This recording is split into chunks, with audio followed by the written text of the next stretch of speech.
Furina is back, so here's a 10-minute build guide. And in this build guide, we're going to be arming you with the knowledge for the best artifacts, party setup, as well as weapons so you can make the most out of this amazing character. And my foundations are rock solid. Unlike other Fontaine characters, Furina has the unique ability to do both Numa as well as Oysa aligned hydro damage with her normal attacks. Outside of that though, you won't be using her normal attacks that much at Constellation 0. The core of her kit's going to come from her elemental skill, which is going to provide a 20-second cooldown, 30-second duration, where it's going to summon 3 adds, and these 3 adds will attack nearby opponents at unique intervals, prioritizing the active character's target and doing hydro damage based on Furina's own max HP. When they attack, if any of your party members are above 50% HP, it will drain HP from all of those party members and increase the damage by up to 140% of their original damage. In Numa form, instead of applying hydro and doing damage off field, it instead will summon a Singer of Many Waters who will heal nearby active characters based on the max HP of Furina at unique intervals. And I will level with you, at Constellation 0, the Numa form healing is pretty much, well, not the greatest thing. A lot of the time you're going to be spending your time as Furina in the DPS Oysa form,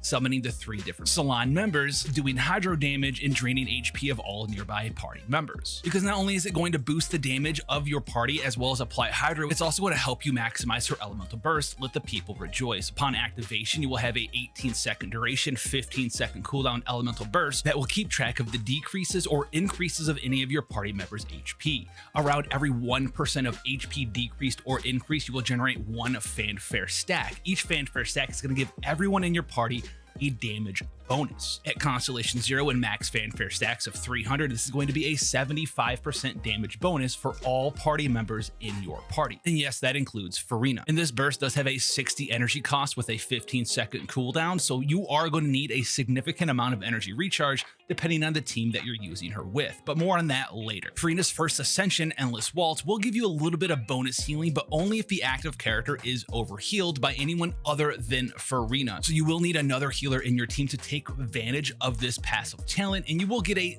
decent amount of bonus healing every single time that you overheal your active party member. And one very important thing to note about this Ascension talent is you don't need to have her in the healing mode of her elemental skill for this to activate. You can leave her in her DPS form. Her second Ascension talent, Unheard Confession, is going to be buffing up her elemental skill. While you're in DPS form, you're going to get a damage bonus to that damage that your elemental skill 3 different pets will do based on increases to Furina's maximum HP. Whereas if you're in the healing form, you will get an increased speed to the heal interval, so you'll get faster healing over time. Both the offensive and defensive bonuses from Unheard Confession max out at 40,000 max health from your Furina. As we move into building your Furina, we need to touch on the very important thing of energy recharge. If you don't have enough energy recharge, your Furina will just not work as well as you want her to. You want to always be able to have the elemental burst off cooldown when it's available as soon as possible. And this can wildly vary depending on what sort of enemies you're fighting, the amount of enemies you're fighting, and the team composition that you're using. This little chart will give you a nice little guide on exactly what you should be aiming for the types of parties you're putting your Furina in. For example, if Furina's your only hydro character and you don't really have any party members that can generate a significant amount of energy or particles and they're not using Favonius weapons, you're going to need a ton of energy recharge. However, for every hydro member you're running, or Xingqiu with a sacrificial sword, or another character with a Favonius weapon in your party, you can decrease the amount of energy recharge that your Furina is going to need. When it comes to artifact sets, the Golden Troop 2 and 4-piece bonuses are absolutely amazing for Furina. She's going to spend most of the time off field, and so this elemental skill damage bonus is going to be amazing for her. It's going to really allow her to be that sub DPS hydro applicator off of the field. It really is just by far her best artifact set. If you don't have it yet, feel free to go ahead and farm this up from its own domain, because the 4-piece Hunter set, which shares the domain with Golden Troop, is absolutely amazing with any Furina team at all, as she enables you to max out that 4-piece bonus for 36 crit chance on any main field on-field driver you want to use her with in any party. And while you could use a more supportive setup like Tenacity the Millicet or even Noblest Oblige for a Furina party, I would really honestly advise you to go farm up that Golden Troop set. When it comes to main stats for artifacts for Furina, your circlet will always be a crit damage or a crit rate circlet, whereas your sands will be an HP % sands unless you need an energy recharge sands to meet the the energy recharge requirements for her build. Remember, energy recharge takes priority number 1 over everything. The goblet for the majority of builds will actually be an HP percent goblet, and this is because Furina has so many ways to bump up the damage percent bonus she will receive for her elemental skill, either from the Golden Troops 2 and 4 piece set bonus, as well as her own elemental burst damage bonus. In general, the HP percent is going to be better for you over a Hydro Goblet because of 2 reasons. Number 1, it's going to be easier to get better substat rolls on an HP percent goblet, and number 2, the Hydro damage goblet will fall into some diminishing returns due to all the elemental damage bonuses Furina is going to give you with her setup as well as her elemental burst bonus. There are a few builds where a Hydro percent goblet will be better, but we'll talk about that in a second. When it comes to substats, energy recharge is always priority number 1. Get the energy recharge you need for your team's setup. After that, get some crit damage, crit chance, as well as health percent. And don't forget, if you're trying to max out Unheard Confession, her second Ascension talent, you want to hit around 40,000 HP. So the amount of health percent you're going to want from your artifacts is dependent on if you're gaining access to Hydro Resonance or if you have a certain constellation. More on that in a second. When it comes to weapon selection, the Festering Desire is by far her best 4-star weapon, period. It has energy recharge on it, gives elemental skill damage bonus,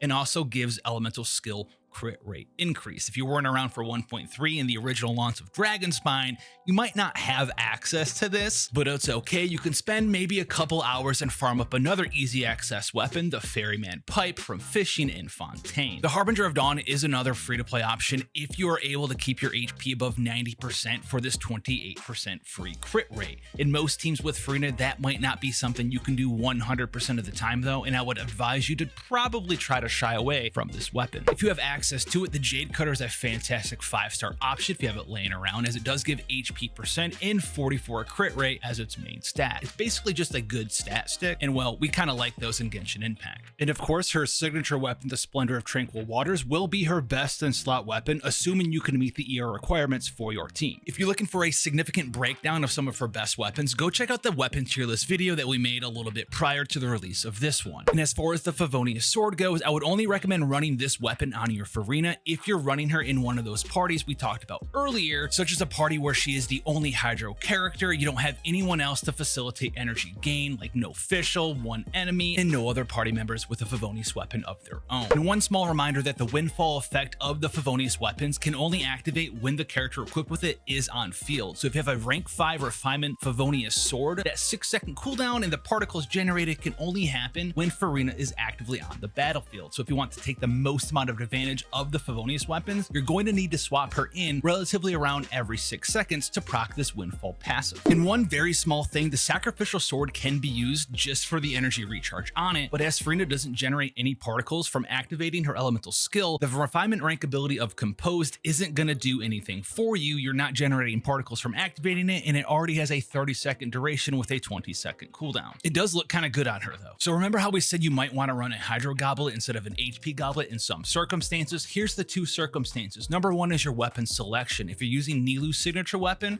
the Key, that weapon gives you so much bonus HP that you can actually go ahead and use a Hydro Goblet compared to an HP Goblet, and it can be better depending on the substats that you roll. The other circumstance that a Hydro Goblet will be better is if you do have access to Constellation 2, as this will give a massive bonus to Furina's maximum HP, up to 140% increase to her health. So if you're Constellation 2, you could also run a Hydro Goblet instead of an HP percent goblet. When it comes to team compositions for Furina, honestly, she works in a lot of the super meta teams already, or even new teams as well. What you want to really maximize with your Furina is having someone to heal the damage that she's doing to everyone with her elemental skill for 2 reasons. Number 1, you'd want to keep everyone above 50% health so that your pets can do bonus damage. You also want to heal up your party members' health, as that will increase your fanfare stat gain for your entire team's damage bonus as well. So someone like Baisu or Noelle, or even someone like Barber and Kokomi can shine here. Basically, any healer just gets better with Furina in your party. Outside of that, the sky is the limit. You can do some wonky things as well, as you can see in the background with a Favonius Noelle driver, with Yelan in your team with Furina for double Hydro, throw a Fischl in for an electrolyzed Taser team, or even go in with an Animo character to swirl the Hydro to make your DPS off-field characters such as Furina and Yelan or even Xingqiu do bonus damage. She fits into Bloom and Hyper Bloom teams as well, using the likes of Yao Yao or Baisu as your Dendro healer. Basically, if you just want to do more damage, as long as you have a healer in that party to facilitate your Furina skill and burst, you're going to find a good use for her there. Hopefully you're armed now with everything you need to know about Furina. If you want to see how I'm going to be using her with Noelle in a Favonius healer driver build, sub for more, and I'll see you guys in the next one. Take care, guys.